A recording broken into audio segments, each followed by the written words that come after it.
नमस्कार। खबर दमदार की शुरुआत करते हैं इस वक्त की बड़ी खबर के साथ जो लखनऊ से आ रही है। 6 जून को शिक्षा विभाग को मिल जाएंगे 69,000 शिक्षक। 69,000 शिक्षकों की भर्ती का टाइम टेबल घोषित कर दिया गया है। 17 मई को विज्ञापन जारी किए जाएंगे। ऑनलाइन रजिस्ट्रेशन 18 मई को होगा। ऑनलाइन आवेदन भरने की अंतिम तारीख 26 मई है। आवेदन पत्र की जांच डाउनलोड करना 27 मई से 31 मई के बीच में होगा। जिले में काउंसलिंग और नियुक्ति पत्र 3 जून से 6 जून तक चलेगा। बड़ी खबर में आपको बता रहे, शिक्षा विभाग की तरफ से यह जानकारी साझा की गई है। 69,000 शिक्षक मिलने वाले हैं। टाइम टेबल घोषित कर दिया गया है। 17 मई को विज्ञापन जारी किए जाएंगे और ऑनलाइन रजिस्ट्रेशन 18 मई से शुरू हो जाएगा। ऑनलाइन आवेदन भरने की जो अंतिम तारीख होगी वो 26 मई रात 12 बजे तक होगी। तो 69,000 भर्ती मामले में न्यूज 18 की खबर का बड़ा असर हुआ है। मंत्री सतीश द्विवेदी ने न्यूज 18 की खबर का संज्ञान लेते हुए कहा है कि 40,000 फॉर्म को रिजेक्ट नहीं किया जाएगा, बल्कि उनको दूसरा मौका भी दिया जाएगा। आपको बता दें कि न्यूज 18 ने प्रमुखता से खबर दिखाई थी कि 40,000 से अधिक फॉर्म गलतियां मिलने के चलते रिजेक्ट हो सकते हैं, लेकिन न्यूज 18 की खबर के बाद सतीश द्विवेदी ने भरोसा दिया है कि फॉर्म को रिजेक्ट नहीं किया जाएगा, बल्कि उन गलतियों में संशोधन का मौका देने का आदेश दिया गया है।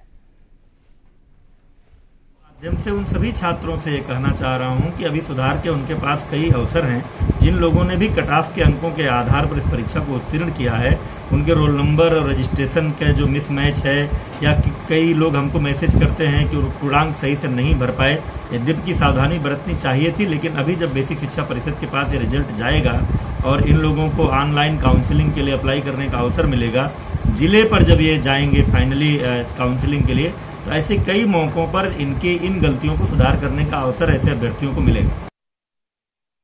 मंत्री सतीश द्विवेदी ने संज्ञान लेते हुए स्पष्ट कर दिया है कि जिन छात्रों का रजिस्ट्रेशन नंबर, रोल नंबर या कोई भी अन्य मानवीय त्रुटि के कारण परीक्षा फल में किसी भी तरीके की दिक्कत आ रही हो या उनको काउंसलिंग में दिक्कत आएगी, उसके लिए वो एक दूसरा मौका देने जा रहे हैं। ऐसे में स्पष्ट है, जहां न्यूज 18 द्वारा प्रमुखता से खबर दिखाए जाने के बाद मंत्री सतीश द्विवेदी ने संज्ञान लेते हुए लगभग 40,000 अभ्यर्थियों को इसमें राहत की सांस पहुंचाई है। इन अभ्यर्थियों के मन में तमाम मंशाएं थी रिजल्ट को लेकर के, जो अब दूर हो चुकी है। ऐसे में स्पष्ट है कि जहां एक तरफ छात्रों को बड़ी राहत मिली है संशोधन की, वहीं दूसरी तरफ रिजल्ट आ जाने के बाद में यह भी देखना होगा कि इसमें से कितने छात्र चयनित होते हैं। कैमरा पर्सन मनोज शाही के साथ प्रशांत पांडे, न्यूज 18 लखनऊ। और लखनऊ से संवाददाता प्रशांत इस वक्त हमारे साथ फोन लाइन पर जुड़ चुके हैं। प्रशांत, दोहरी खबर आई है शिक्षा विभाग से। पहली बात तो यह कि टाइम टेबल जारी कर दिया गया है 69,000 शिक्षकों की भर्ती का, और दूसरी बात यह कि जिन 40,000 छात्रों के ऊपर ये तलवार लटक रही थी कि उनका फॉर्म रिजेक्ट हो जाएगा, उसको लेकर भी संदेश साफ है कि उसको दोबारा से संशोधन का मौका दिया जाएगा। क्या जानकारी है?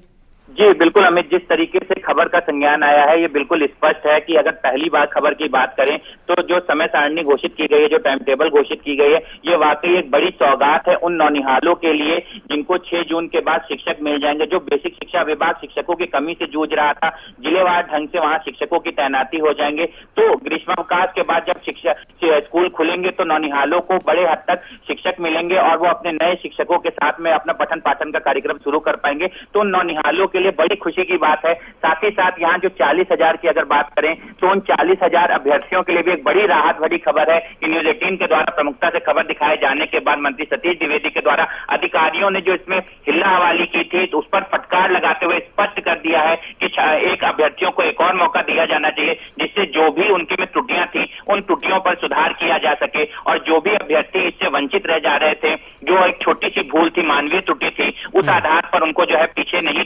देखते हुए उनको एक मौका और दिया जाए, जिससे कि वो इस रेस में आ सके। और साथ ही साथ अगर उनके अंदर वो पूरी क्वालिटी है तो उन्हें शिक्षक बनने का मौका दिया जाना चाहिए। अमित, शुक्रिया आपका हमारे साथ जुड़ने के लिए और जानकारी हम तक पहुंचाने के लिए। आगरा में भी न्यूज 18 की खबर का बड़ा असर हुआ है। यहां पर पीपीई किट को लेकर भयंकर लापरवाही सामने आई थी। आगरा कैंट इलाके में खुले में पड़ी किट को बच्चों ने खेल समझ लिया और उन्होंने उसमें लकड़ी ढोना शुरू कर दिया, जिसका वीडियो न्यूज 18 ने प्रमुखता से दिखाया था। जिसके बाद डीएम ने इस मामले का संज्ञान लिया, जांच का आदेश दिया। डीएम ने कहा कि यह किट मेडिकल कॉलेज की नहीं है, जिला अस्पताल की भी नहीं है। सरकारी किट हल्के ब्लू कलर की होती है। सफेद किट यूज करने वालों पर प्रशासन की नजर है। जांच के बाद कार्रवाई की जाएगी।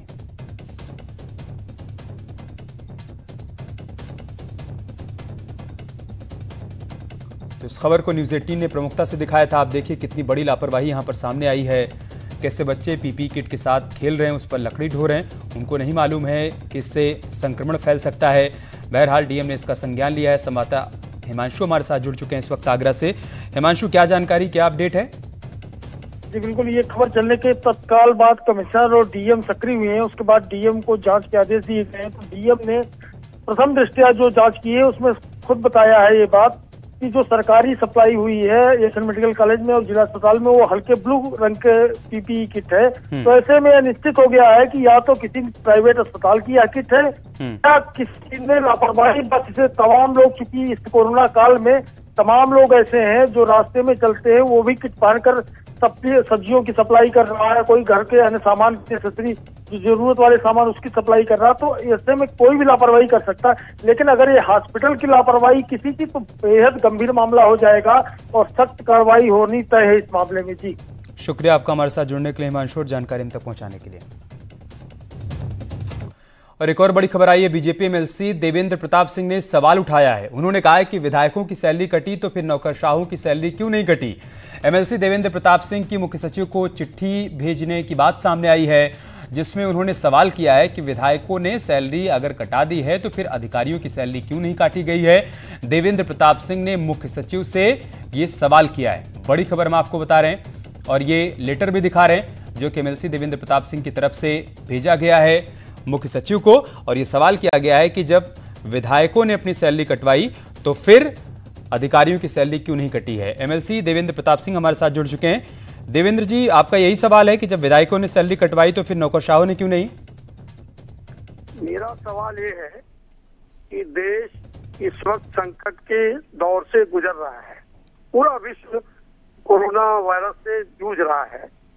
संकट की इस घड़ी में देश का आम नागरिक सरकार के साथ मजबूती से खड़ा है।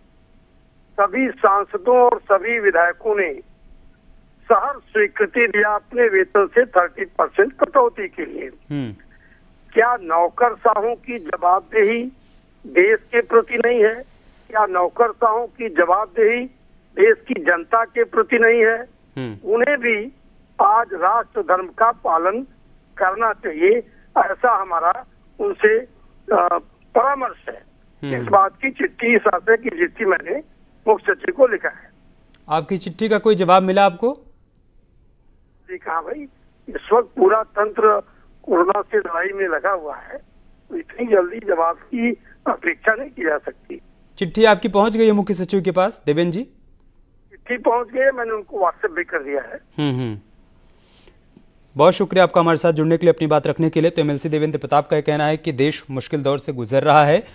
जब तमाम विधायक सांसद अपनी अपनी सैलरी कट करवा सकते हैं तो फिर अधिकारी क्यों नहीं कट करवा सकते हैं। इसी को लेकर मुख्य सचिव को उन्होंने चिट्ठी लिखी है। इंतजार करना होगा कि मुख्य सचिव की तरफ से क्या जवाब आता है।